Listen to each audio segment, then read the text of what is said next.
말씀은 느헤미야 11장 1절에서 36절.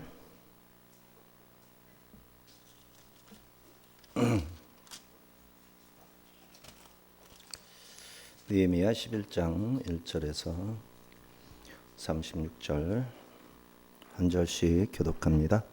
백성의 지도자들은 예루살렘에 거주하였고 그 남은 백성은 제비 뽑아 10분의 1은 거룩한 성 예루살렘에 거주하게 하고 그 10분의 9는 다른 성읍에 거주하게 하였으며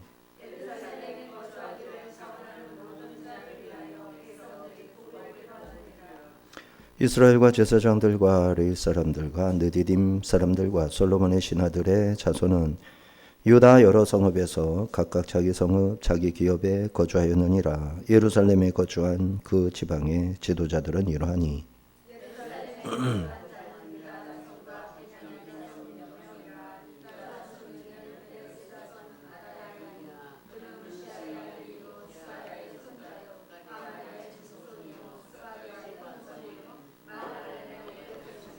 또 마아세야니 그는 바룩의 아들이요 고로세의 손자요 하사야의 증손이요 아다야의 현손이요 요아립의 우대손이요 스가랴의 육대손이요 실로 사람의 칠대손이라.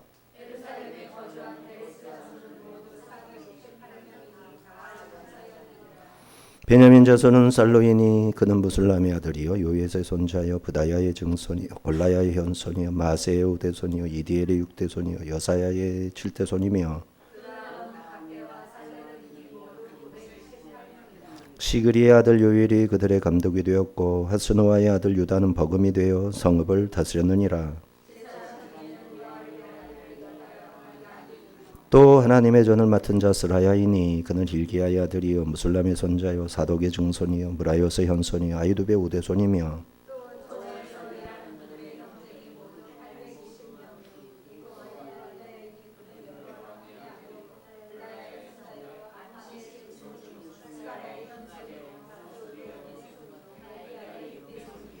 또 그 형제의 족정된 자이니 모두 242명이요 또 아마세이니 그는 아사렐의 아들이요 아으세의 손자요 무실레못의 증손이요 임멜의 현손이며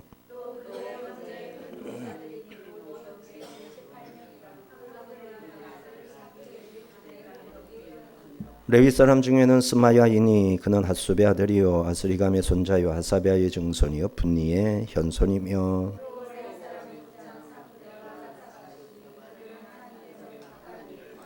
또 아삽의 증손 삽디의 손자 미가의 아들 마따냐이니 그는 기도할 때에 감사하는 말씀을 인도하는 자가 되었고 형제 중에 박부갸가 버금이 되었으며 또 여도돈의 증손 갈랄의 손자 삼무의 아들 압다니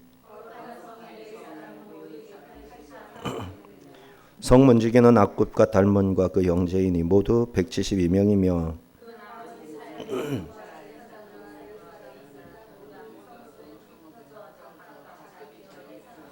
느디님 사람은 오벨에 거주하니 시아와 기스바가 그들의 책임자가 되었느니라.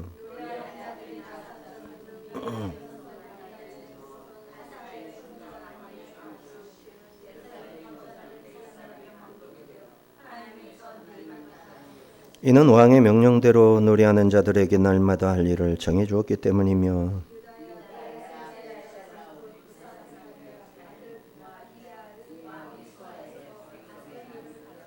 마을과 들로 말하면 유다 자손의 일부는 기럇 아르바와 그 주변 동네들과 디본과 그 주변 동네들과 여갑스엘과 그 마을들에 거주하며 하사수알과 브엘세바와 그 주변 동네들에 거주하며 또 에느 림몬과 소라와 야르못에 거주하며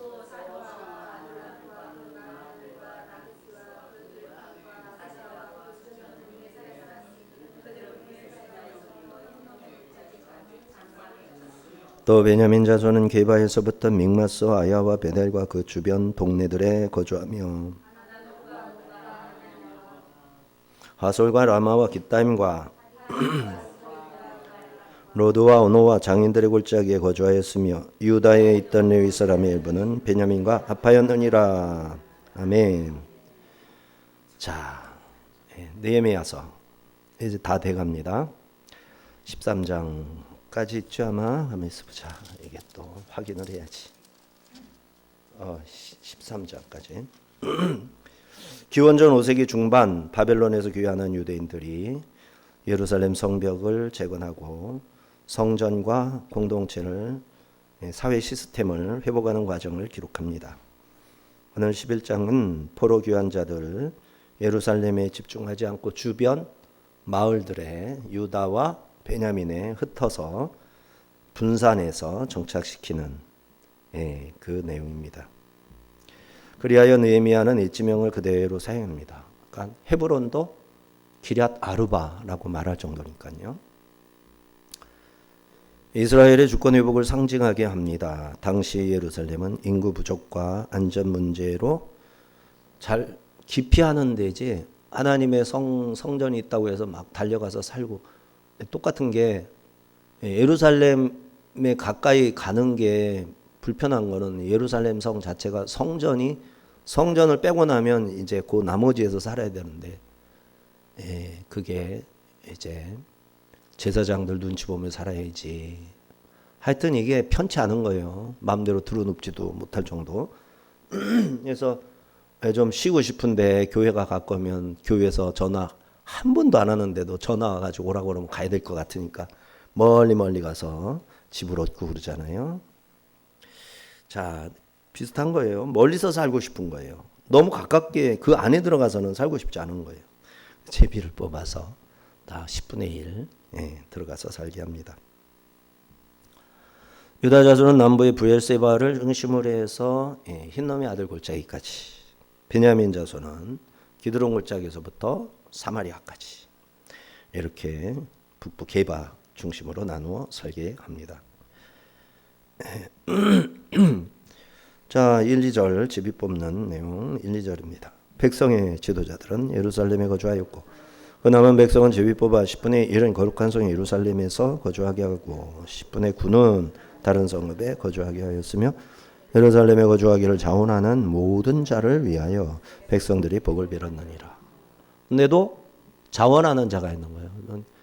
교회에 가까이 의무적으로 오는 사람은 직원들은 가까이 직원인데도 멀리 얻는 사람도 있지만서도 대체적으로는 의무적으로 가까이 와야 되잖아요. 교회 중직자들은 가까이 살아야 되잖아요. 근데 자발적으로 예루살렘 안에 살려고 하는 자들이 있어서 그 사람들은 너무 귀하다 말이죠. 척박하고 할 일이 태산이. 보니까 대충 성벽은 쌓아놨는데 돌 부스러기 이거 누가 다 치울 거냐고. 예루살렘에 사는 사람들이 그냥 하나하나 허구한 날 그걸 다 내다가 무너진 거 다 다시 쌓아야 되고 할 일이 그야말로 완전 깡패인 거야. 그래서 안 되겠다 하고서 멀리 가는 거야. 또 가까이 살면 오라고 그러겠지 하고. 그런데 그거를 자원해서 하는 사람이 있다니까요. 뭐 같아요? 자원해서 개척교회 같은 교회를 다니는 거야.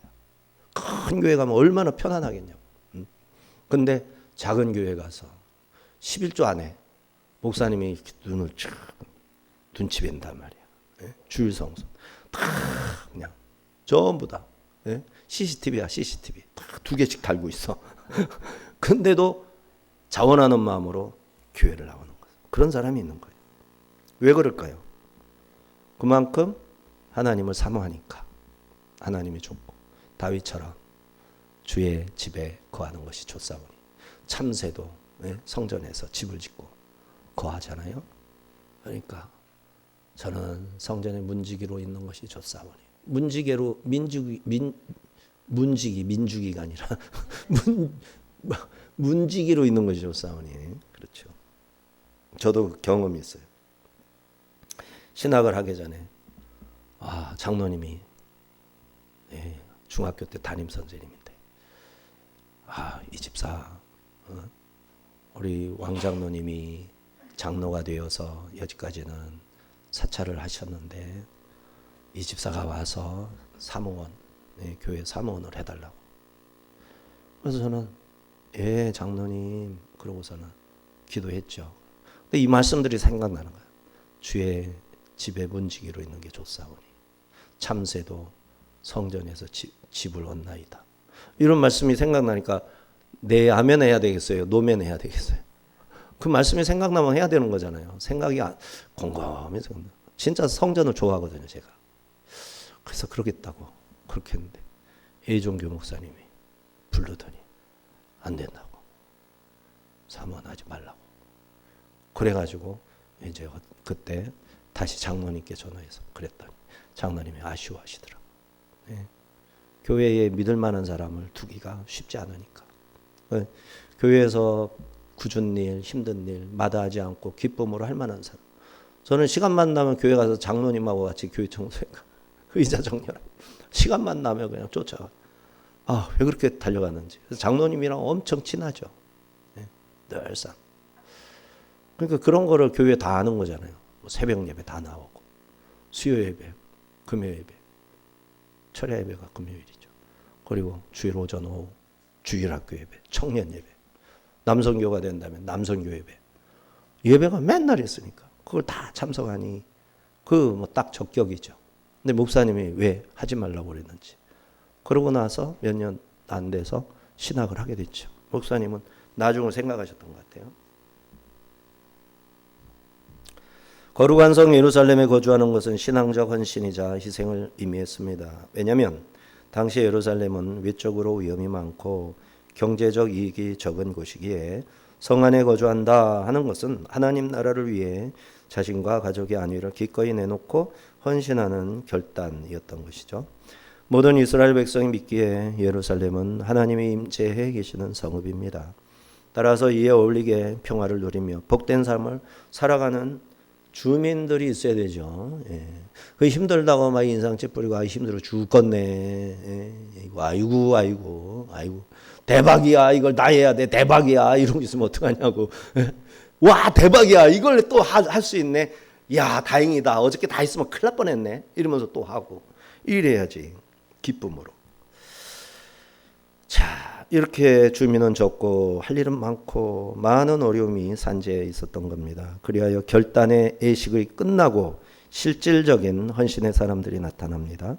백성의 지도자들은 예루살렘에 머무르기로 했고 백성들 일반 평민 중에서는 10분의 1을 집이 뽑아 10분의 1은 예루살렘에 살고 나머지는 자기 기업으로 가서 사는 거예요.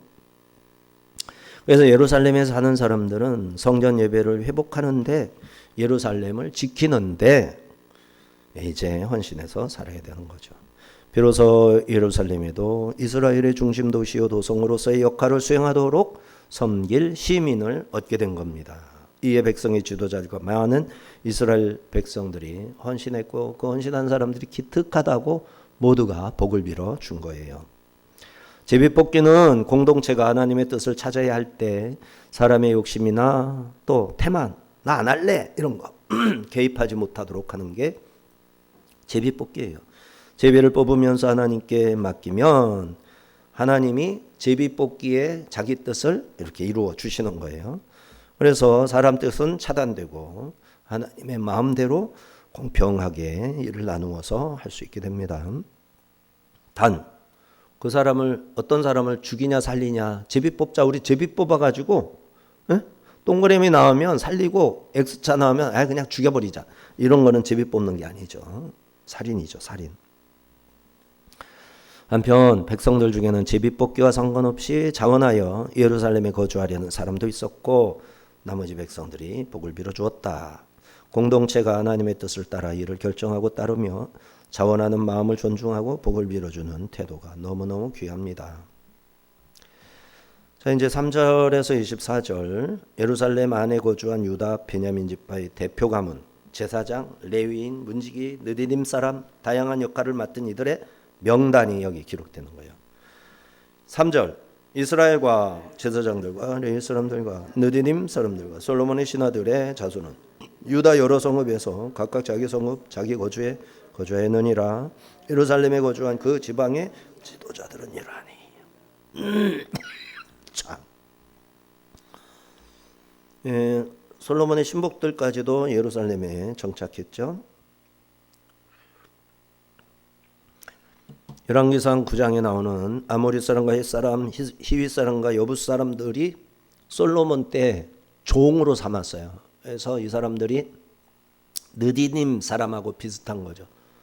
느디님 사람들은 성전을 섬기는 거고, 이 솔로몬의 역군들, 노예들, 종들은 예루살렘 전체를 섬기는 일을 하는 거예요. 근데 이 사람들이 바벨론으로 같이 잡혀갔다가 돌아올 때 또 같이 돌아온 거죠. 느디님 사람들은 다윗이 레위 사람들에게서 성전 봉사자로 주었던 이방 사람들이죠. 이들이 예루살렘에서 였던 구성원으로 인정되고 있습니다. 어려운 시기에 협력한 이들이 모두 중요한 인물로 인정되고 있어요. 하나님의 공의로우신 뜻이죠. 이 목록은 공동체 전체가 하나님의 도시의 질서를 가지고 참여하고 예배, 행정, 돌봄, 노래, 성전 봉사 등 여러 역할로 신앙 공동체를 세운다라는 사실을 보여줍니다. 즉 예루살렘은 신앙과 실무가 어우러진 시스템을 갖추고 효율적으로 하나님을 섬기도록 되어 있는 성읍이 된 겁니다. 4절 6절 예루살렘에 거주한 자는 유다 자손과 베냐민 자손 몇 명이라. 유다 자손 중에는 페레스 자손 아다야이니 으시아의 아들이요 스가랴의 손자요 아마리아의 증손이요 스바데의 연손이요 마을렐의 오대손이며 또 마세야니 그는 바룩의 아들이요 고로세의 손자요 하사야의 증손이요 아다야의 현손이요 요아립의 오대손이요 스가랴의 육대손이요 실로 사람의 칠대손이라. 예루살렘에 거주한 베레스 자손은 모두 468명이니 용사였느니라.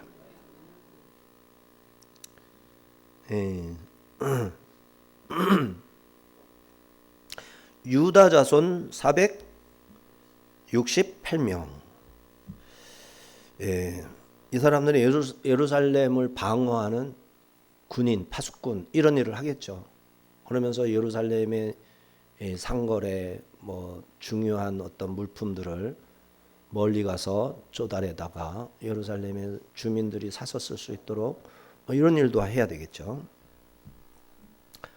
그 다음에 베냐민 자손 7절 9절 베냐민 자손은 살루이니 그는 무슬람의 아들이요 요에스의 손자요 부다야의 증손이요 홀라야의 현손이요 마세야의 오대손이요 이디엘의 육대손이요 여사야의 칠대손이며 그 다음은 갑배와 살레 등이니 모두 928명이라.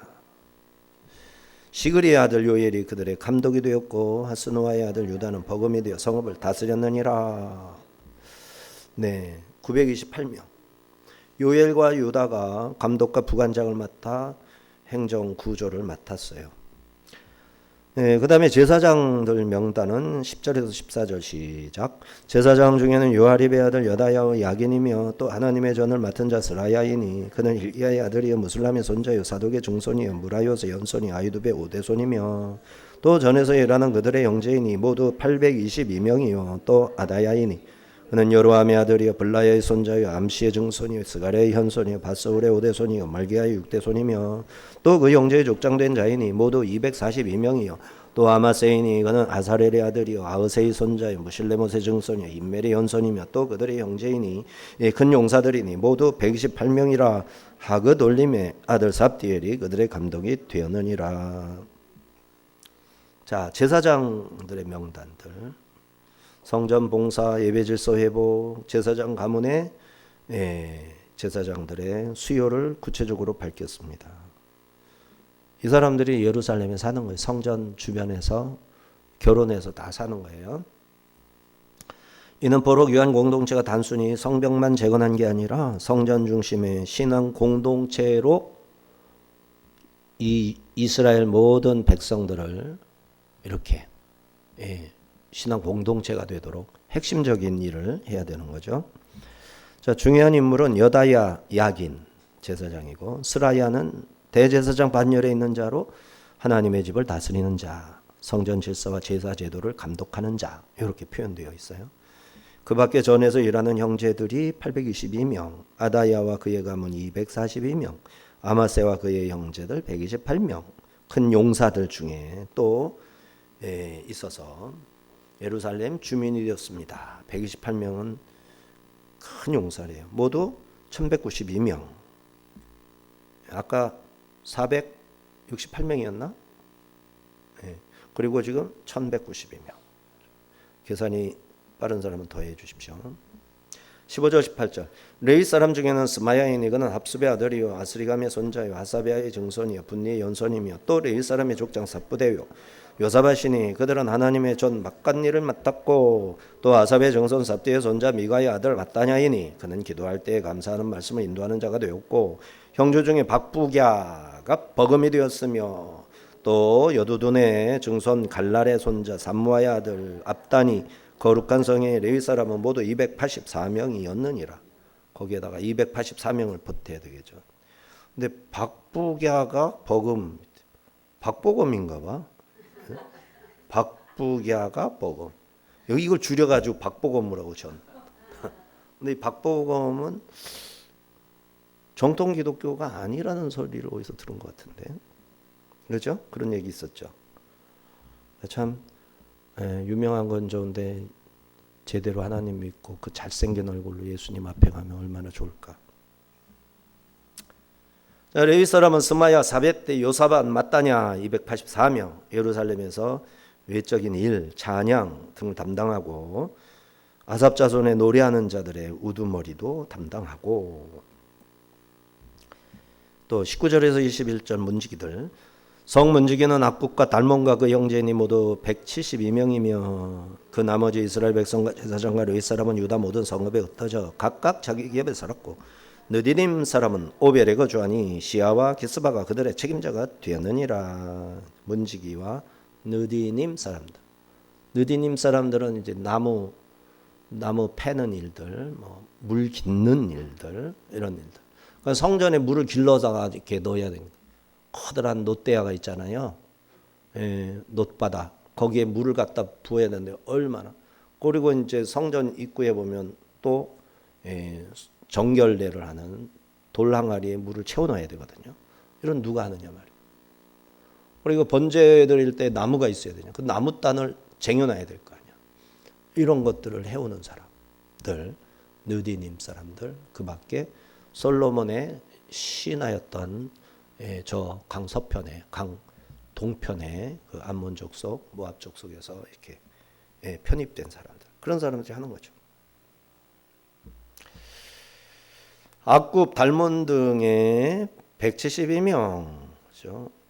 느디님은 오벨이 어딘죠? 예루살렘 성전하고 다윗성 사이가 조금 있어요. 그 부근이 오벨이에요. 다윗성하고 성전하고 사이, 그 사이에 집을 몇 채 드릴 수 있는데 거기 사는 거예요. 그들의 책임자는 시하, 기스바, 시하. 22절, 24절 시작. 노래하는 자들인 아삽 자손의 중 미가의 현손 마따냐의 증손 아삽의 손자 바니의 아들 우시는 예루살렘에 거주하는 레위 사람의 감독이 되어 하나님의 전 일을 맡아 다스렸으니 이는 왕의 명령대로 노래하는 자들에게 날마다 할 일을 정해주었기 때문이며 유다의 아들 세라의 자손 곧 무셋사벨의 아들 부다이아는 왕의 수하에서 백성의 일을 다스렸느니라.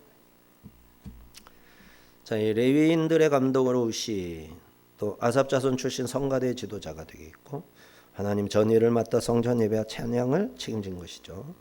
노래하는 자들에게는 왕의 명령으로 날마다 할 일이 부여되었다. 왕이 있습니까? 없습니까? 느헤미야가 지금 포로기환에서 왔는데 왕이 있어요? 없어요? 예루살렘엔 없죠. 어디에 있죠? 페르시아 수산성. 그죠? 수산성하고 뭐 페르세폴리스하고 4개 성읍을 이제 수도니까 다녔겠죠. 여기 왕이 있는 거예요. 근데 왕의 명령을 왕명을 누가 지금 집행을 하는 거죠? 느헤미야 총독이에요. 느헤미야가. 그래서 느헤미야가 왕의 명령으로 이제 다 처리하는 거예요. 그러니까 왕의 명령이에요. 그래서 왕실 수산에서 명령한 거랑 똑같아요. 선조치 후보고도 되는 거예요.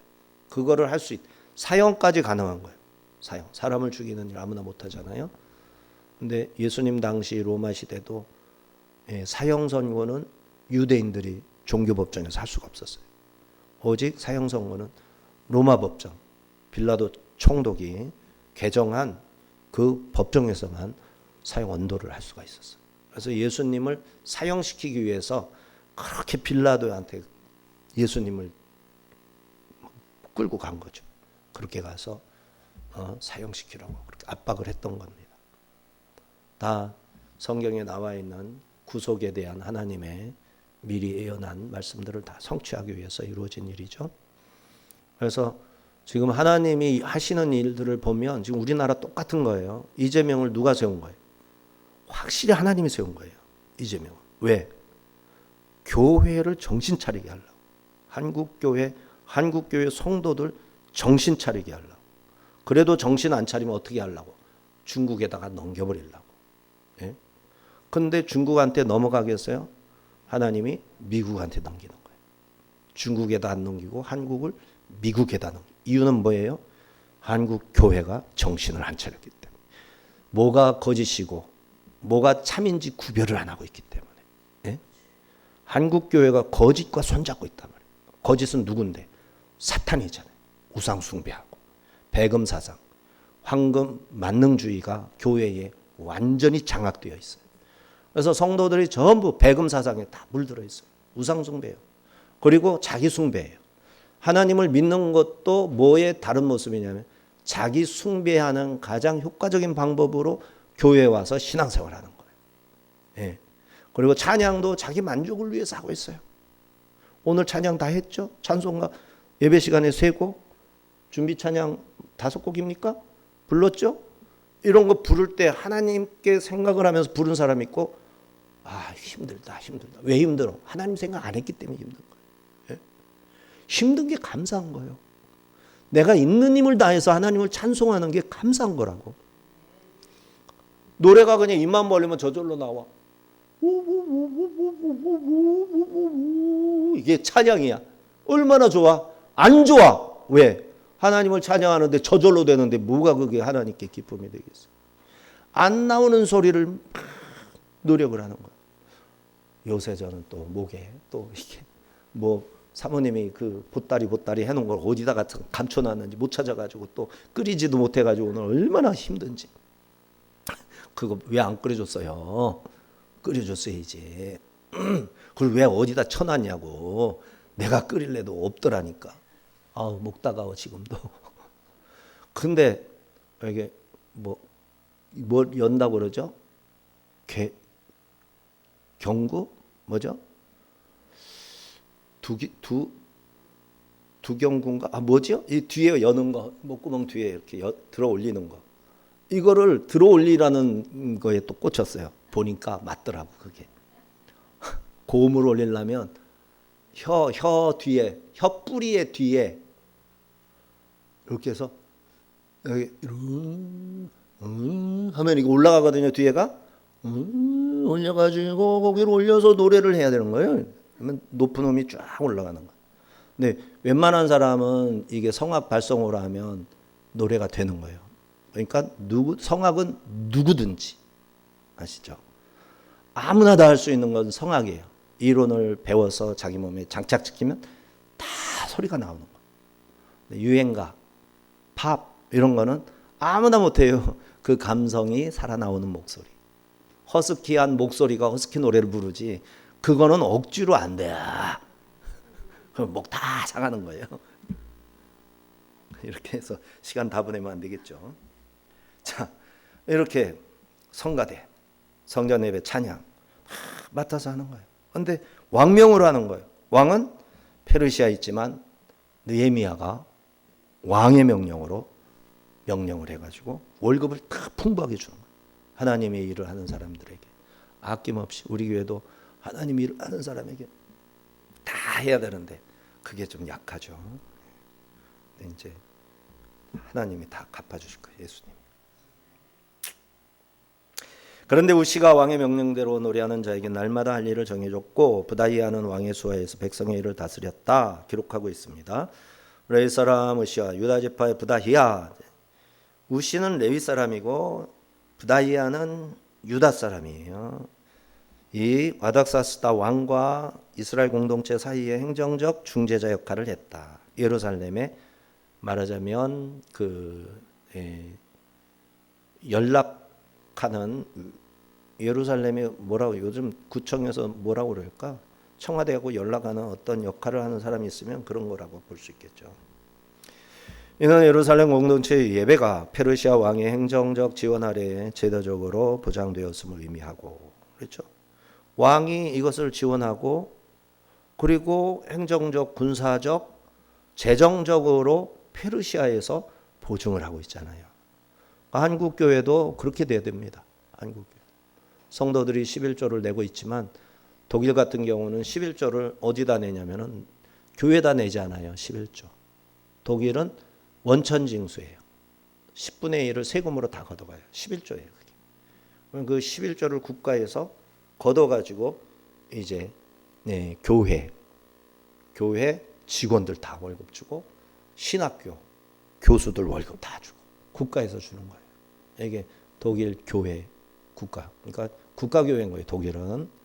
그러니까 우리도 그렇게 하면 좋은데 우리는 그런 게 아니잖아요. 종교의 자유를 보장하는 나라잖아요. 그래서 이것도 전도를 위한 돌아가는 방식이 될 수도 있지만 훨씬 효과적일 수도 있으니까 우리는 교회에다가 11조를 내서 교회가 이제 11조의 원래는 레위인들을 생활비를 주는 거예요. 레위인의 생활비. 교회 운영하고 레위인의 생활비. 그래서 상해비도 내고 세금도 내고 월세도 내고 이자도 내고 해서 교회 11조를 내야 됩니다. 그래야 교회가 운영이 되고. 우리 같은 규모가 너무 좋은 게 지금은 뭐 너무 적잖아요. 30명 뭐 성도들 출석해도 2명, 3명, 25명 뭐 요 정도 선에서 출석하고 있잖아요. 그러니까 이 힘으로 이 교회를 이끌어가는 것도 어떻게 보면은 기적적인 거예요. 우리 힘으로. 게다가 선교사 7군데인가 8군데가 한 군데 늘려가지고 8군데 됐나요?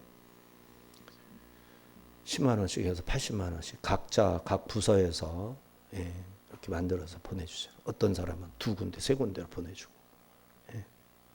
얼마나 있는 힘을 다하는 겁니까? 그런데 새벽 예배 때인가 수요 예배 때 말씀드렸지만 110 몇 개 교회 중에서 우리 교회가 난 뒤에서 한 30번째나 20번째쯤 될 줄 알았거든요. 재정 규모가. 근데 이제 상해비를 내는 순서를 보니까 32번째로 내더라고요. 32번째. 그러니까 우리 통합 측이 그래도 괜찮은 교회들인데 통합 측 교회마저도 우리 교회 수준이 100 몇십 개 교회 중에서 32번째로 상해비를 내는 주일원금과 11조를 내는 비율에 의해서 상해비를 내거든요. 얼마나 어려운 겁니까? 교회들이. 지금 한국교회 이 어려움을 이제 닥친 거예요. 근데 어려운 것도 아니에요. 어렵다 다 욕심 때문에 어렵지 뭐. 욕심 때문에. 어쨌든 어려움은 극복해야 되니까. 그러니까 그 성전 건축이면 이런 것 때문에 얼마나 선교사님들한테 보내주는 선교비가 줄어들고, 그다음에 그 신학교에서 그 학비 등록금 대주는 교회가 얼마 없잖아요. 근데 성도교회는 등록금을 다 대줬거든요. 신학교에 등록금을 다 대. 저는 교회에서 성도교회에 있을 때는 교회에서 주는 돈으로 등록을 했어요. 입학금하고 등록금. 입학은 그렇게 했던가 어쨌든가. 그렇게 하는 원래 교회가 신학생을 키워서 교회도 개척하고 다른 교회 가서 일하게 하고 이게 맞는 거예요. 성경적으로 교회가 그렇게 해야 되는 거예요. 근데 지금 자기가 돈 내 가지고 신학교 다니고 그러잖아요. 그러면은 자기가 어디 있어? 돈 벌어야 자기지. 돈 버는 거예요. 그래서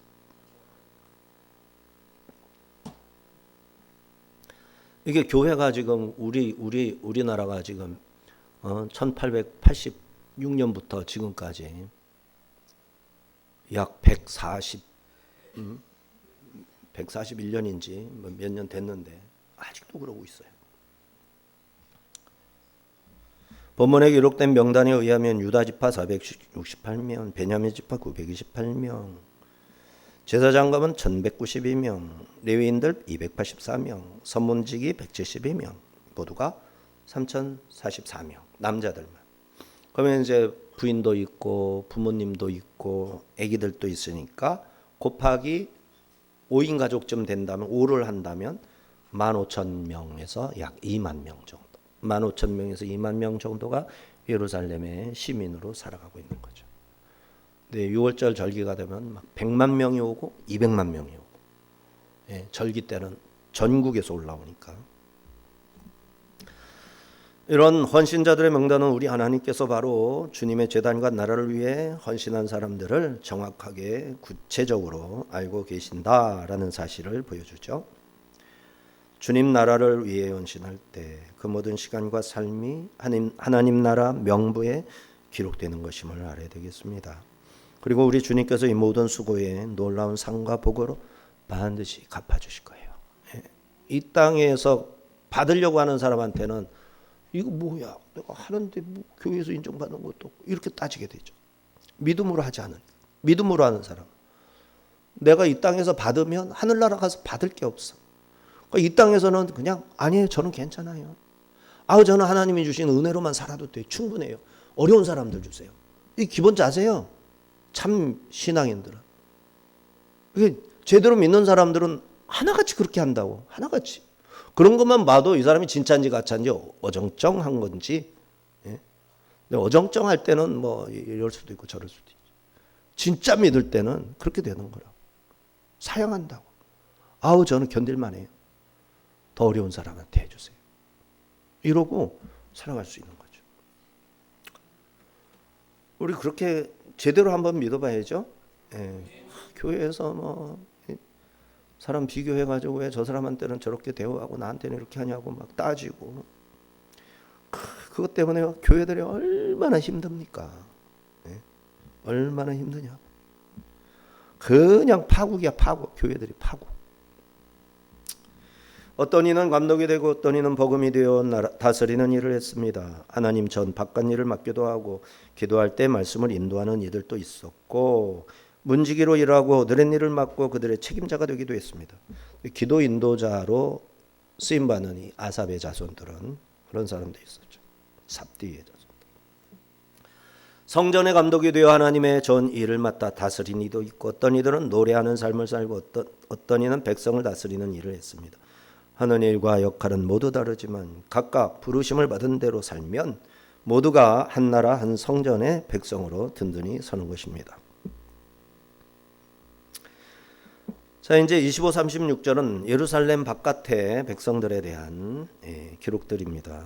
먼저 25, 30절은 유다 지파 흰놈의 아들 골짜기 밑으로 이렇게 베들레헴 있죠, 드고아 있죠. 더 내려가면 이제 헤브론 있고 더 내려가면 브엘세바가 있고 오른쪽으로 틀면 이삭이 우물 팠던 지역, 이런 동네, 그 다음에 블레셋 사람들 사는 동네, 다윗이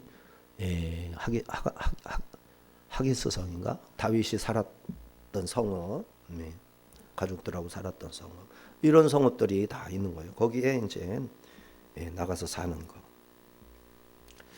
25절에서 30절. 마을과 들로 말하면 유다 자손의 일부는 기럇 아르바와 그 주변 동네들과 디본과 그 주변 동네들과 여갑세엘과 그 마을들에 거주하며 또 예수아와 몰라디아와 벳벨렛과 아살수알과 베엘세바와 그 주변 동네들에 거주하며 또 시글락과 무고나와 그 주변 동네들에 거주하며 또 에늘 림몬과 소라와 야르못에 거주하며 또 사노아와 아둘람과 그 마을들과 라기스와 그 들판과 아세가와 그 주변 동네들에 살았으니 그들은 부엘세바에서부터 흰놈의 골짜기까지 장막을 쳤으며. 시글락 나오네. 시글락. 남측 유다 산지와 평지 중심의 17개 성읍들, 기럇아르바 그 주변 촌락들, 디본, 에갑셀, 에스와, 몰라디아, 벳벨렛, 하살수엘, 부엘세바. 그다음에 그 촌락들, 시글락, 무고나, 에누림몬, 소로와 야르못, 사노아, 미둘람, 라기스, 아세가, 남부 유다에 속한 성읍과 주변 들판 언급을 하고 있어요. 여호수아 때 분배되었던 유다의 영토가 포로기한 이후 다시 실제 거주지로 회복되고 있는 것이죠. 단지 성벽만 세운 것이 아니라 농촌과 작은 마을까지 포함해 약속의 땅 전체가 언약 백성의 삶의 터전으로 다시 갖춰지고 있는 겁니다. 성전 중심 예배는 예루살렘 한 도시 일이 아닌 것이죠. 광범위한 지역 공동체 전체가 연결된 하나의 신앙 네트워크라는 점이죠. 31절에서 36절.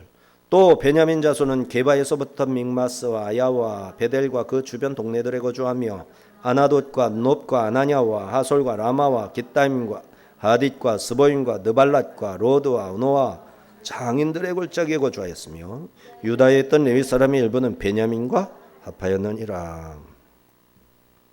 베냐민 지파 사람들의 거주지죠. 게바, 믹마스, 아야, 베델, 그렇죠? 아이성이 아야인가 봐요. 그죠? 베델이 있으면 아이가 있어야 하는데. 아나돗, 놉, 아나냐, 하솔, 라마, 깃다임, 하딧, 스보임, 느발랏, 롯, 오노, 공장 골짜기, 장인들의 골짜기. 예루살렘 북쪽과 서쪽 베냐민 지역, 서쪽 베냐민 지역에 등급들입니다. 예루살렘 서쪽의 공장 골짜기는 게하 하라심, 장인들의 골짜기인데 예루살렘은 농촌만이 아니라 기술자, 그러니까 남동공단 같은 데를 말하는 거예요. 공단 지역이 있었다. 경제적 거점으로 같이 회복이 되고 있는 것입니다. 이처럼 베냐민 지파는 예루살렘과 긴밀히 연결된 지파로서 예루살렘을 보호하고 뒷받침하는 주변 방어선이자 공급기지의 역할을 했습니다. 이러한 전략적 지역의 한가운데에서 예루살렘은 행정, 경제, 군사적 중심 도시로 자리 잡게 된 것이죠. 그러니까 이게 무슨 사회 시간이지. 이게 지금 우리가 뭘 배운 거냐면은 이스라엘 한 중학교 정도 되는 학교 교실에서 사회 시간에 그 뭔가를 배운 거나 마찬가지. 자, 느헤미야 11장은 단순한 인구조사 기록이 아니고 이는 하나님의 도성 예루살렘을 다시 세우기 위해 헌신한 사람들의 명단입니다. 지도자, 제사장, 레위인, 문지기, 노래하는 자, 느디님 사람들, 그리고 자원하여 거주한 백성들까지 모두가 각자의 자리에서 하나님 나라를 위해 헌신했습니다. 예루살렘은 성벽만으로 세워진 도시가 아니라 하나님의 임재와 예배, 공동체적 헌신으로 세워진 도시였어요. 오늘 우리도 각자의 자리에서 맡겨진 사명을 충성스럽게 감당할 때 하나님께서 우리 이름을 기억하시고 하늘나라 명부에 기록하실 것입니다. 그리고 그 모든 수고를 놀라운 은혜와 상급으로 갚아주실 거예요. 자, 기도합니다. 하나님 아버지,